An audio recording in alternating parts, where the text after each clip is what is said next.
যে আপনারা উপদেষ্টা মণ্ডলী হয়ে ফেরেশতা হয়ে আবির্ভূত হয়েছেন। ভালো করে মনে রাখেন, উপদেষ্টা হন, রাষ্ট্রপতি হন, যাই হন, প্রধানমন্ত্রী হন, কোরআনের বিরুদ্ধে থাকলে কোন আলেম আপনাদের পক্ষে থাকবে না, কোন মুসলমান আপনাদের পক্ষে থাকবে না। 90% মুসলমানের দেশে চাই উপদেষ্টা হন, প্রধানমন্ত্রী হন, কোরআন সুন্নাহ বিরোধী অবস্থানে আপনারা যদি অবস্থিত হন তাহলে মুসলমানরা চেয়ার থেকে টেনে নামিয়ে দিবে। কিয়ামতের দিন যেদিন কেউ কাউকে চিনবে না, সেদিন আপনার আমার সবচেয়ে চেনার দরকার পড়বে নবীজির। নবী আমাকে চিনেন কিনা ভালো করে বুঝবেন। কিন্তু ওই মুহূর্তে যদি নবীও না চিনেন, ভয়াবহতা আরো মারাত্মক হবে।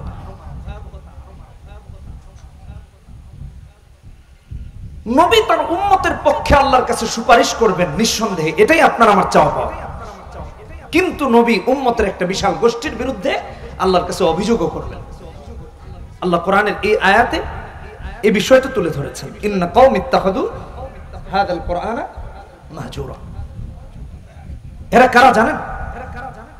উম্মতের ওই গোষ্ঠীটা যারা দুনিয়াতে কোরআন পরিত্যাগ করেছে, কোরআনের সাথে সম্পর্ক কায়েম করে নাই, কোরআনকে বোঝে নাই, কোরআনকে পড়ে নাই, কোরআন পড়ার চেষ্টা করে নাই, কোরআন সুন্নাহ মোতাবেক রাষ্ট্র পরিচালনার, সমাজ পরিচালনার, ব্যক্তি পরিচালিত হওয়ার, এমনকি ফ্যামিলিকে পরিচালনা করার ন্যূনতম কোনো চেষ্টা করে নাই। নবী তাদের বিরুদ্ধে আল্লাহর কাছে অভিযোগ দায়ের করবেন, আল্লাহ এরা ধরো, এরা জাহান্নামে দাও। মাদ্রাসাতুত তাকি হয়েছে এজন্য যেন সেদিন আপনি আর আমি নবীজির এমন অভিযোগ থেকে বেঁচে আল্লাহর জান্নাতে ঢুকতে পারি। বুঝেননি কথা? ইন্না কওমি ইত্তাখাযু হাযাল কুরআনা মাহজুরা। সেদিন যেন আমরা কোরআনের সাথে সম্পর্ক নিয়ে উঠতে পারি, কোরআনের সাথে সম্পর্ক তৈরি করে যেন কবরে যেতে পারি।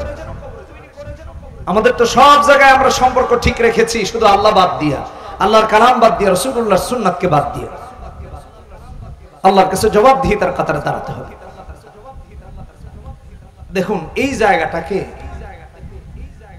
সৌন্দর্যমণ্ডিত করার জন্য, আপনাদের এখানের পরিবেশটাকে সুন্দর করার জন্য হযরতুল আল্লাম ইয়াহইয়া তাকি হাফিজাহুল্লাহ, তার পরিচয় দিয়ে আমি ছোট করবো কি? তাকে সারা দেশের মানুষ চিনে, দুনিয়ার বহু মানুষ চিনে। হ্যাঁ, আলহামদুলিল্লাহ, আলহামদুলিল্লাহ বলেন। এটা এই এলাকাবাসীর জন্য গর্ব যে তিনি এখানে একটি প্রতিষ্ঠান করেছেন। সবাই ইনশাআল্লাহ সহযোগিতা করবো তো ইনশাআল্লাহ, অর্থ দিয়ে, সম্পদ দিয়ে, সাথে থেকে, পাশে থেকে সন্তানকে হাফেজ আলেম বানিয়ে সবসময় চেষ্টা করবো ইনশাআল্লাহ। এটা আপনাদের কাছে আমার অনুরোধ থাকলো। ইন্না কওমি ইত্তাখাযু হাযাল কুরআনা মাহজুরা। কোরআন কেন শিখবো? কোরআন না শিখলে আপনি আর আমি হেদায়েতের পথ খুঁজে পাবো না। আল্লাহ এই কিতাবকে পাঠিয়েছেন হুদাল লিন্নাস, গোটা বিশ্ববাসীর মুক্তির জন্য, মানবতার মুক্তির সনদ। আমরা বলি না কোরআন? আল্লাহ বলেছেন হুদাল লিন্নাস। দেখেন, লিল মুসলিমিন লিল মুমিনিন এমন করে আল্লাহ বলেন নাই, বলেছেন লিন্নাস। মানুষ যেখানে তার মুক্তির পথে হলো কোরআন। শুধু মুসলমানের জন্য না, শুধু ইহুদির জন্য না, শুধু নাসারার জন্য না, সারা পৃথিবীর জন্য।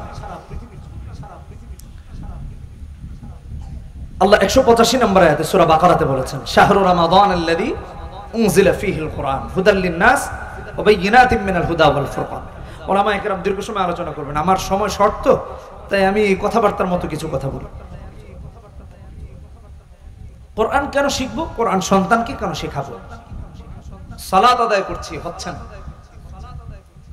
ঘুমাচ্ছি, ঘুমটাও রাসূলুল্লাহর শেখানো পথে হচ্ছে না। নিজেকে মুসলিহিনের কাতারে, মুসলিহিন ভালো করে বুঝেন, সৎকর্মশীলদের অন্তর্ভুক্ত করার জন্য কোরআন পড়ো। বহু নামাজি আছে, নামাজ আদায় করছে, তার নামাজ কবুল হচ্ছে না। ভালো করে বুঝেন কথাগুলো, একটু দিলের কান দিয়ে শুনেন। আপনাকে আমাকে বলতেছে, নামাজ হচ্ছে না, অথচ তিনি নিজে ভাবতেছেন যে আমার চেয়ে বড় নামাজি কি আছে? মসজিদে সবার আগে আমি আসছি আর সবার পরে আমি বের হইছি। কিন্তু মসজিদে গিয়ে এমন এমন তার নামাজের পদ্ধতি তিনি হাজির করেছেন, যার সাথে রাসূলুল্লাহ এমনকি কোরআনের তিলাওয়াতের খুশু খুজুর কোনো সম্পর্ক নাই। নামাজ হবে? একজন সারা রাত তাহাজ্জুদ আদায় করেছে কিন্তু ওযু ছিল না, নামাজ হবে? জাস্ট এটা একটা এক্সাম্পল দিলাম। এখন একজন 60 বছর নামাজ আদায় করতেছে কিন্তু তার তেলাওয়াত সহি নাই, নামাজ হবে? ইমামের পিছনে আদায় করেছে, ওকে ফাইন, কিন্তু নামাজ কোরআনে কারিমের তিলাওয়াত ছাড়া বিশুদ্ধ হবে না। নামাজ ভাঙার কারণ 19টির প্রথমটাই হলো নামাজে কারাত অশুদ্ধ পড়া। চিন্তা করেছেন? এজন্য ইন্না লা নুদিউ আজরাল মুসলিহিন, আল্লাহ সূরা আরাফে 170 নম্বর আয়াতে বলেছেন যে আল্লাহ মুসলিহিনদের আমল নষ্ট করেন না। মুসলিহিন 2 রাকাত সালাত আদায় করেছে, তার 2 রাকাতই আল্লাহর কাছে পৌঁছায়। আর মুসলিহিন নয় যার সালাতের, যার সিয়ামের, যার হজের, যার যাকাতের, যার সমস্ত কিছুর, যার ইমানের সাথে ইসলাম এবং কোরআনের সম্পর্ক নাই, সে 7 বছর যদি নিজেকে মুসলিম বলে ঘোষণা দেয়, তার এই ইমান আর এই ইসলামের কোনো দাম আল্লাহর কাছে নেই। দেখবে যে আরে আমি তো অনেক পাঠাইছি, 60 বছরে তো কোনোদিন নামাজ মিস করিনি, 60 বছর রোজা মিস করিনি, কিন্তু সবকিছু করেছে মানুষকে দেখানোর জন্য। এমন ব্যক্তি কিয়ামতের দিন দাঁড়াবে, আমার তো বহু নামাজ, আমার বহু ইবাদত, আমার তো অনেক কিছু আছে, আল্লাহর কাছে তো সব জমা রেখেছি, কিন্তু গিয়ে যখন দাঁড়াবে দেখবে না নামাজ আছে, না ইবাদত আছে, কোনো কিছুই। আল্লাহ তাই তো বলেন ইন্না লা নুদিউ আজরাল মুসলিহিন, মুসলিহিনের আমল আল্লাহ নষ্ট করেন না, কারণ মুসলিহিনের আমল পারফেক্ট হয়। আর যার আমল পারফেক্ট হচ্ছে না, ইবাদতের অভ্যন্তরীণ এবং বহিরাগত দিক ঠিক নাই, কোরআন সুন্নাহ মোতাবেক নেই, সে গিয়ে দেখবে তার নামাজ তো আল্লাহর কাছেই পৌঁছায়। এজন্য কোরআন শিখবো, এজন্য মাদ্রাসায় নিজে পড়বো, সন্তানকে পড়াবো। একটা কমন ডায়লগ এবং প্রসিদ্ধ, আপনারা দেখেছেন না? বাঁচতে হলে জানতে হবে, কথা কিন্তু সত্য, কিন্তু হ্যাঁ বাঁচতে হলে কোরআন জানতে হবে, সুন্নাহ জানতে হবে। কথা বলেন ঠিক কিনা বেটা? ওরা আমাদেরকে উল্টোটা শেখায়, আমরা ওদেরকে সঠিকটা বোঝাচ্ছি। বাঁচতে হলে কোরআন সুন্নাহ জানতে হবে, কথা সত্য। ইন্না লা নুদিউ আজরাল মুসলিহিন। এজন্য আমার বন্ধুগণ, কোরআনে কারীম যখন শিখবো, কোরআন পড়বো, কোরআন বুঝবো, ঈমানকে বাড়িয়ে দিবেন কে? জুড়ে বলেন কে? এটা আল্লাহর ওয়াদা। সূরা আনফালে 2 নম্বর আয়াতে আল্লাহ বলেছেন ইন্নামাল মুমিনুনা আল্লাযীনা ইযা যুকিরাল্লাহ ওয়াজিলাত কুলুবুহুম ওয়া ইযা তুলিয়াত আলাইহিম আয়াতুহু যাদাতহুম ঈমানা ওয়া আলা রাব্বিহিম ইয়াতাওয়াক্কালুন। ঈমান বাড়িয়ে দেন আল্লাহ। মুমিনের কাছে কোরআন তেলাওয়াত করলে ঈমান বাড়ে, মুসলমানের কাছে ঈমান বাড়ে, আলেমের কাছে ঈমান বাড়ে। নাস্তিক কোরআন শুনলে সহ্য করতে পারে না, কথা বলেন ঠিক কিনা বেঠিক? নাস্তিকের গায়ে জ্বলন ধরে যায়। এক উপদেষ্টা দেখলাম পর্নোগ্রাফি নিয়ে বক্তৃতা করেছে। কতজনকে দেখা যায় কোরআনের বিরুদ্ধে বক্তব্য দিতে? সুস্পষ্ট ভাবে জেনে রাখেন, যেই দল ক্ষমতায় আসো, চাই বর্তমান সরকার হোক বা তাদের আগের সরকার অথবা তাদের আগের সরকার, কোন হকপন্থী আলেম সরকারকে তা দেখে কোনোদিন কথা বলেন না। কথা বলেন না কেন? ঠিক কিনা বেঠিক? যে আপনারা উপদেষ্টা মন্ডলী হয়ে ফেরেশতা হয়ে আবির্ভূত হয়েছেন, ভালো করে মনে রাখেন, উপদেষ্টা হন, রাষ্ট্রপতি হন, যাই হন, প্রধানমন্ত্রী হন, কোরআনের বিরুদ্ধে থাকলে কোন আলেম আপনাদের পক্ষে থাকবে না, কোন মুসলমান আপনাদের পক্ষে থাকবে না। 90% মুসলমানের দেশে চাই উপদেষ্টা হন, প্রধানমন্ত্রী হন, কোরআন সুন্নাহ বিরোধী অবস্থানে আপনারা যদি অবস্থিত হন, তাহলে মুসলমানরা চেয়ার থেকে টেনে নামিয়ে দিবে। কোরআনকে অনুসরণ করুন, কোরআনের বিরুদ্ধে যায়। কোরআন তেলাওয়াত করলে সমস্যা হয়। আগে এক দলের হয়তো, এখন আরেক দলের। কি এক সমস্যা? কোরআন কি ওই দলের জন্য আর এই দলের জন্য না, নাকি এই দলের জন্য ওই দলের জন্য না? আপনি যদি মুসলমান হন তো আপনার জন্য তো কোরআন।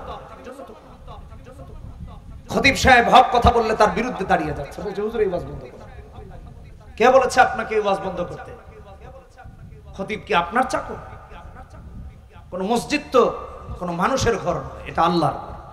কথা বলেন ঠিক কিনা বেঠিক? আল্লাহর ঘরে কথা চলবে কার? আল্লাহর ঘরে কথা চলবে কার? এটা ভালো করে মাথায় রাখবেন।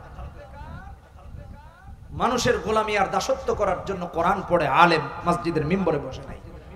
এখানে সাহাবায়ে কেরাম বসেছেন, এখানে তাবেঈন বসেছেন, তাবেঈন বসেছেন, হযরত আবু বকর বসেছেন, ওমর বসেছেন, ওসমান বসেছেন, আলী রাদিয়াল্লাহু তাআলা আলাইহিম আজমাইন বসেছেন, স্বয়ং মুহাম্মদুর রাসূলুল্লাহ সাল্লাল্লাহু আলাইহি ওয়াসাল্লাম বসেছেন।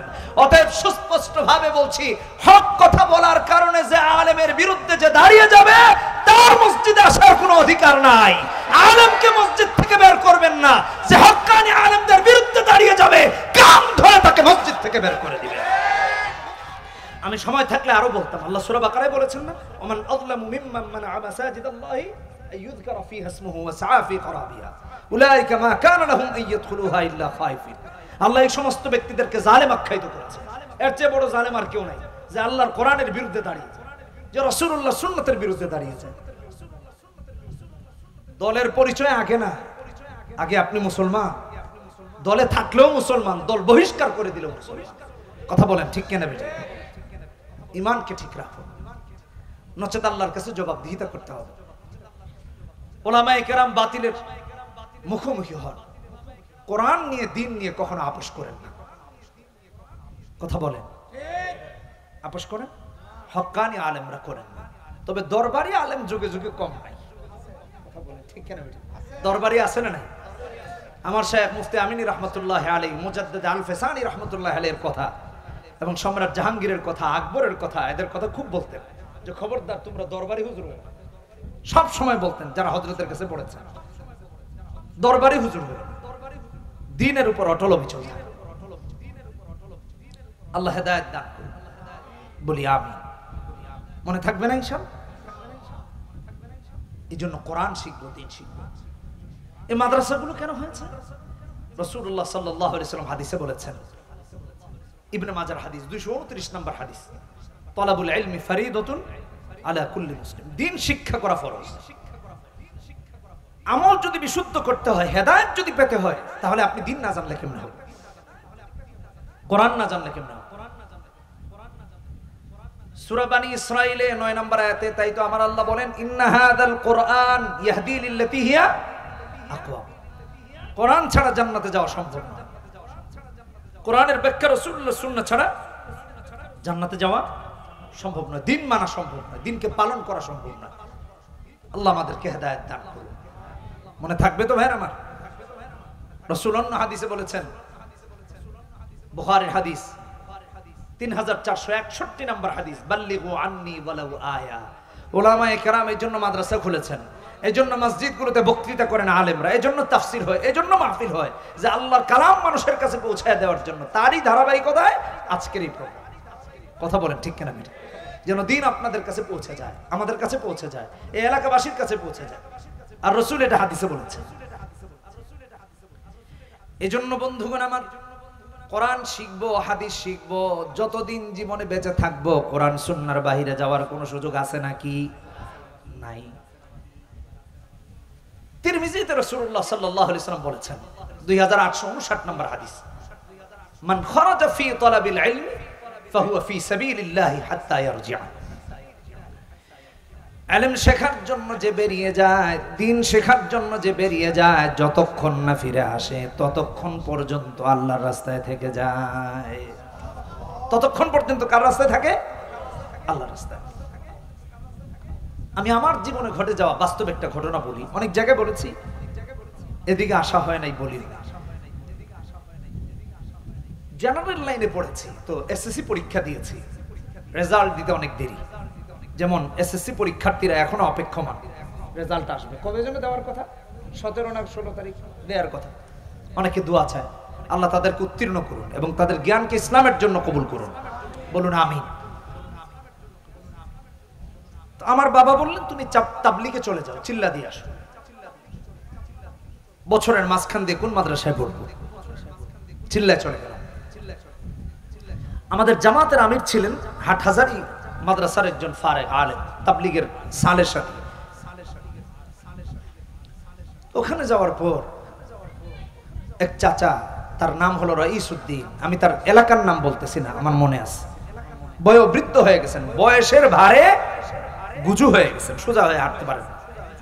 অনেক সময় মানুষের বয়স বেশি হয়ে গুজু হয়ে যায়, দাঁত পড়ে গেছে অনেকগুলো, কয়েকটা মনে হয় আছে।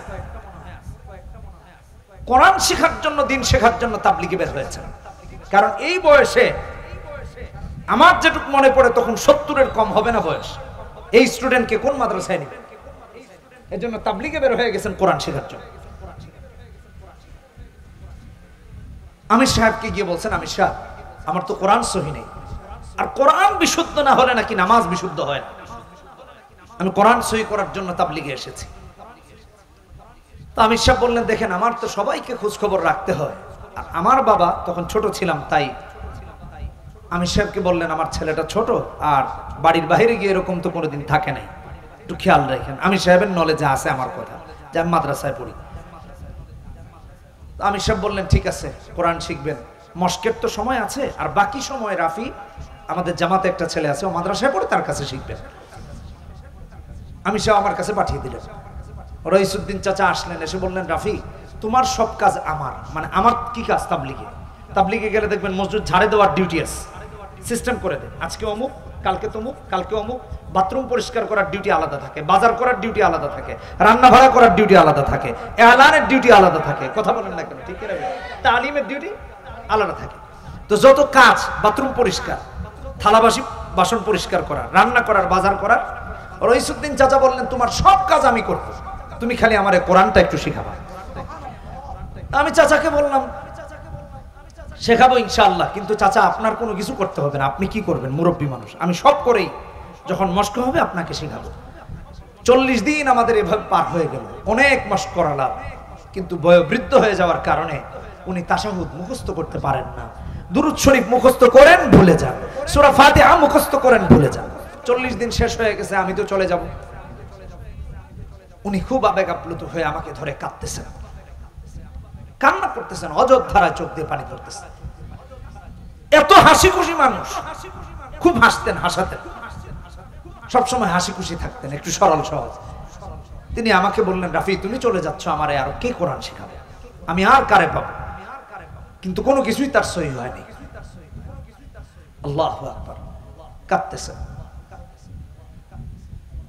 তো উনি এসেছেন এই জন্য দিন শিখতে, যে কোরআন বিশুদ্ধ না হলে নামাজ বিশুদ্ধ হয় না। কোরআন এবং সুন্নাহর সাথে যার সম্পর্ক নাই, তার টোটাল জিন্দেগিটাই অশুদ্ধ থেকে যায়। কথা বলেন ঠিক কিনা?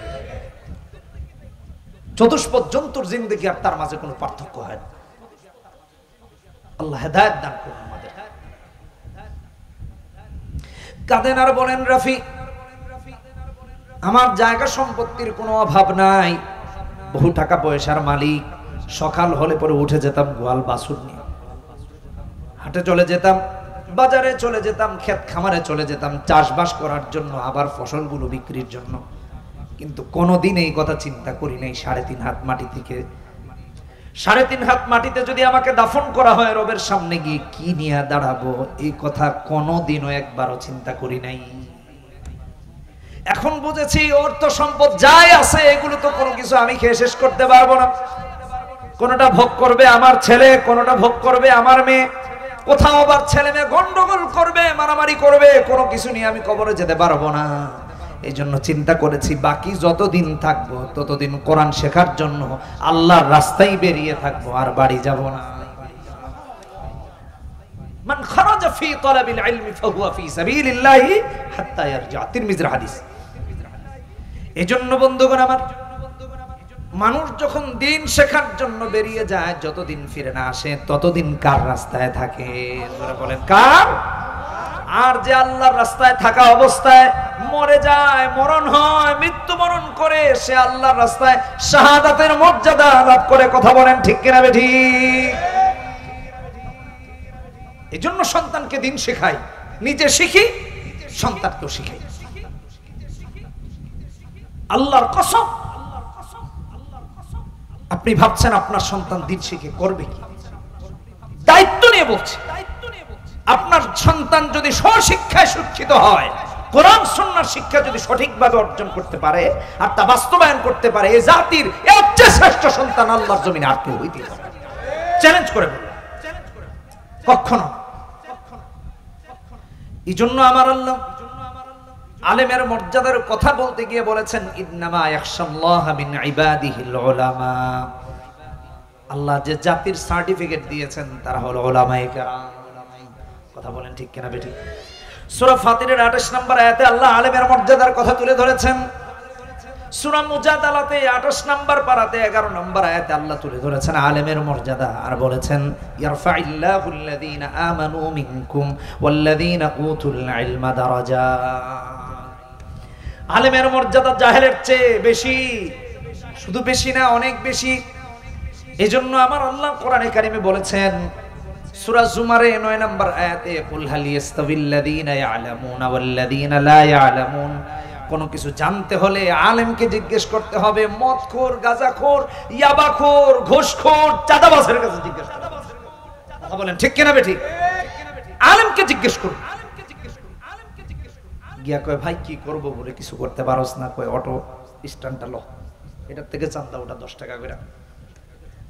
কয় ভাই কি করব, কয় ইয়াবা কারবারি কর, যা 100 টাকা করে প্রতিদিন সাপ্লাই দিস। আছে না? কথা বলে দাও। হ্যাঁ, এলাকার বড় ভাইরা ছোটদেরকে নষ্ট করে দিচ্ছে, মাদক খাতে তুলে দিচ্ছে। আমাদের দেশে রয়েছে মাদক দ্রব্য নিয়ন্ত্রণ অধিদপ্তর, নামটাই একটা ভণ্ডার। নিয়ন্ত্রণ মানে কি? মানে আপনার ছেলে 5টা ইয়াবা খাইতে পারবে না, একটা খেলে সমস্যা নেই, নিয়ন্ত্রণে খাবে। বিষয়টা এমন না। নিয়ন্ত্রণ মানে কি? আপনার ছেলে লাইসেন্স ছাড়া খেতে পারবে না, লাইসেন্স করলে ঠিকই খেতে পারবে। কথা বলেন না কেন? ঠিক কিনা ঠিক? হ্যাঁ, এগুলো ভণ্ডামি। নাম হওয়া দরকার ছিল মাদক নির্মূল অধিদপ্তর। কথা বলেন ঠিক কিনা ঠিক? ওরা দিয়েছে নিয়ন্ত্রণ অধিদপ্তর। নিয়ন্ত্রণ করে কেমনে? নিয়ন্ত্রণ করে লাইসেন্স দিয়ে। লাইসেন্স ছাড়া খেতে গেলে সমস্যা, লাইসেন্স নিয়ে খাইলে কোনো সমস্যা আছে? কথা বলেন না কেন? লাইসেন্স নিয়ে খাইলে সমস্যা আছে? এই ভণ্ডামি। এজন্য আল্লাহর আইন ছাড়া দুনিয়ায় কখনো শান্তি সম্ভব নয়। ভাই কোথায় শান্তি আছে? সারা পৃথিবী খুঁজে দেখেন, কোথাও শান্তি নেই। কেউ অস্ত্র বানিয়ে শান্তিতে নাই, কেউ এই অস্ত্রের গুলি খেয়ে শান্তিতে নাই, কেউ বোমা মেরে শান্তিতে নাই, কেউ বোমার আঘাতে শহীদ হয়ে গিয়ে শান্তি। বর্তমান যে অবস্থা, তার মানে আবার কেউ শাহাদাতের অপব্যাখ্যা করে। আমি এটা বোঝাচ্ছি, এগুলো দিয়ে সারা পৃথিবীকে অশান্তি দিয়ে শৃঙ্খলিত করে রাখা হয়েছে। যতদিন এই পৃথিবীতে কোরআন সুন্নাহর রাজ কায়েম না হবে, শুধু বাংলাদেশ না, সারা পৃথিবীর কোথাও শান্তি সম্ভব। আল্লাহ আমাদেরকে হেদায়েত দান করুন, জোরে বলেন আমিন। এই জন্য কোরআন শিখবো, কোরআন বুঝবো, কোরআন অনুযায়ী আমল করবো। শাহাদাতের কথা বলতেছিলাম। শাহাদাতের মৃত্যুর চেয়ে শ্রেষ্ঠ মৃত্যু তো আর কোনো কিছু হতে পারে না। আমাদের ভাইদেরকে শহীদ করে দেওয়া হচ্ছে, আমাদের বোনদেরকে শহীদ করে দেওয়া হচ্ছে, মসজিদুল আকসাকে শহীদ করে দেওয়া হয়েছে। এক মসজিদুল আকসা ওরা আঘাত করতে পারে, হাজারো মসজিদুল আকসা তৈরি হয়ে যাবে। কথা বলেন ঠিক কিনা বেঠিক? হযরত ইয়াহিয়া তাকি যে মসজিদ এখানে নির্মাণের ব্যাপারে এখানে উল্লেখ করেছেন, এই মসজিদের নাম মসজিদুল আকসা। আলহামদুলিল্লাহ বলুন। হযরত আল্লামা মামুনুল হক হাফিজাহুল্লাহ এক বাবরি মসজিদে আঘাত এসেছে, তিনি আরেক বাবরি মসজিদ করতেছেন। কথা বলেন ঠিক কিনা বেঠিক? এই জন্য মুসলমানের ঈমানকে কখনো দাবিয়ে রাখা যায় না। কোরআন সুন্নাহ থেকে মুসলমানদেরকে দূরে রাখা যায় না। আঘাত করা যায়, ইসলামের উপর আঘাত করা যায়, মুসলমানদের ঈমানকে কখনো দাবিয়ে রাখা যায় না। দেখেন না, মুষ্টিময় কিছু মুসলমানরা যুদ্ধ করতেছে, ইহুদি নাসারা না, শুধু পুরো পশ্চিমাদের বিরুদ্ধে। কোথায়? ফিলিস্তিনে। একটু চিন্তা করে দেখেন, পুরো পশ্চিমাদের বিরুদ্ধে লড়াই করতেছে, আর মুনাফেকরা বসে বসে তামাশা দেখতেছে। কথা বলেন না কেন? ঠিক কিনা বেটা? পুরো মধ্যপ্রাচ্য মুনাফেকদের কর্তলগত হয়ে গেছে। এটা আমাদের জন্য দুঃখজনক। আল্লাহ হেদায়েত দান করুন। এই জন্য যে কথা বলতেছিলাম, হক্কানি আলেমরা তাদের দায়িত্বের ব্যাপারে সচেতন, চাই একজন হোক দায়িত্বের ব্যাপারে সচেতন। ভাইরা আমার, এদেশের আলেমদের উপর জুলুম হয়েছে, নির্যাতন হয়েছে, শুধু কেন জানেন? হক কথা বলার কারণ।